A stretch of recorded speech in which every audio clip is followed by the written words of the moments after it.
Hello guys, आप सब कैसे अच्छे होंगे, मस्त होंगे। और ये मैं एक उत्तराखंड की डिश बना रही हूँ। ये देखिए, इसे हमारे यहाँ भट्ट की चूरदानी कहते हैं। तो ये भट्ट है, ये देखिए काले भट्ट है और ये सरसों के तेल में बनाई जाती है। तो यही मैंने इसमें से ऑन कटोरी कर भी इसमें डाल दिया है। और भट्ट जब चटक जाते हैं तेल में तो उसके बाद इसमें ये गेहूँ का आटा होता है वो मिलाया जाता है। तो मैंने मिला दिया है आधा कटोरी। इसे पतली गाढ़ी जैसा आप बनाना चाहें वैसी बन जाती है। तो ये मेरे उन उत्तराखंडी भाई बहनों के हैं जो अपने यहाँ के खान पान को उसको याद नहीं रखते हैं। मैं तो बहुत सबको अपने घर में अपने बच्चों को एक बार अवश्य खिलानी चाहिए। महीने में एक बार तो बनाई है, चाहे कितनी भी आप दाल खा लें। अगर दाल का टेस्ट आपको धीरे धीरे वो लगता है तो एक दिन आपको स्वाद बदलने के लिए तब भी बनाएं, ताकि हमारे बच्चों को याद है कि हमारे यहाँ भी ये डिश बनाई जाती है। हमारे यहाँ की ये हमारे जो पूर्वज थे उनकी एक फेमस डिश इसे कहा जाता है, वही है ये। और बहुत पहले से ही मतलब बनती आ रही है।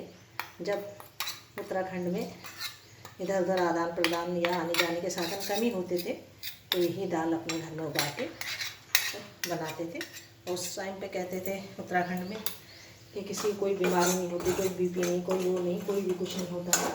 और ये देखिए, मैंने धनिया, हल्दी और मिर्च ले रखी है। तो इन तीनों को मैं एक संग इसमें डाल देती हूँ।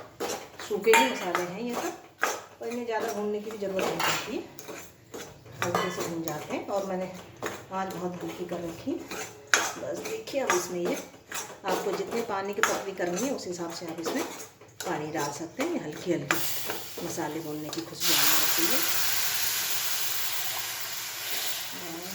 बस ये वहाँ की फेमस दाल है और करीब करीब मेरे ख्याल से तो उत्तराखंड में सभी के घर बनाई जाती है। ये थोड़ी सी तासीर गर्म होती है तो जाड़ों में ज़्यादा बनाई जाती है।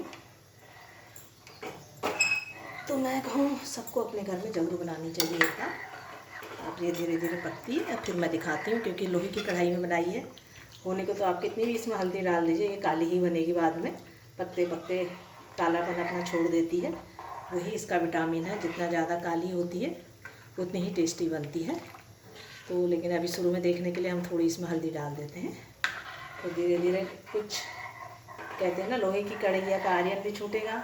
और कुछ ये भट्ट जो है काले, ये भी अपना रंग छोड़ते हैं। तो ये दाल पीली होते होते धीरे धीरे काली बन जाती है, लेकिन खाने में बहुत टेस्टी होती है इसे चावल के साथ। और बहुत से लोग तो मैं तो रोटी के संग भी अच्छी लगती है।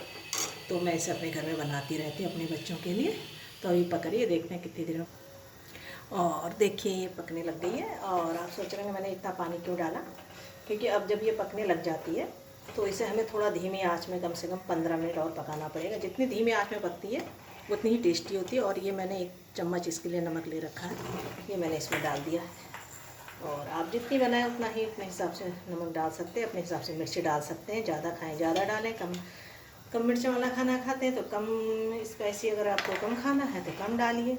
देखिए, बहुत पकने लग गई है। तो इसको हमें छोड़ना नहीं, क्योंकि उमाल भी चली जाती है ये। तो वैसे तो सभी उत्तराखंडी भाई बहन जानते ही होंगे, लेकिन कुछ बच्चे ऐसे हैं जो यहीं रहते हैं जिनके पैर में कभी जाते ही नहीं है। तो अब इसको हम बिल्कुल धीमी आंच में रख देते हैं इसे बनाने के लिए।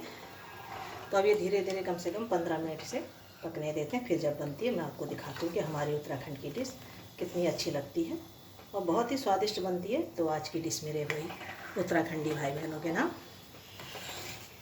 और मैं कहूँ एक बार अवश्य बनाइए, अपने बच्चों को अवश्य खिलाइए। तो मेरा ये छोटा सा वीडियो देखने के लिए धन्यवाद।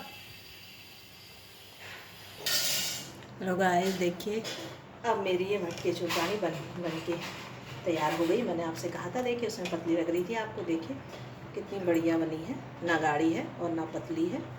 तो इसमें आटा अवश्य डाला जाता है, बिना आटे के तो ये तैयार नहीं हो सकती है। और ये मैंने कहा था ना, देखिए अपने कालापन छोड़ेगा। तो ये देखिए कालापन इसने छोड़ दिया है। और अभी थोड़ी देर और ठंडी होगी तो ये और थोड़ी सी गाढ़ी हो जाएगी। तो ये देखिए कितनी बढ़िया बनी है और बहुत ही स्वादिष्ट बनती है। कई विटामिन होते हैं शुगर के लिए, इसके लिए आपको बहुत फ़ायदेमंद देती है। तो आप भी बनाइएगा और खाइएगा। और हम लोग भी अब इसका टेस्ट करते हैं, आप भी तो बना के टेस्ट करिएगा, अपने बच्चों को खिलाइएगा और ज़रूर बनाइएगा।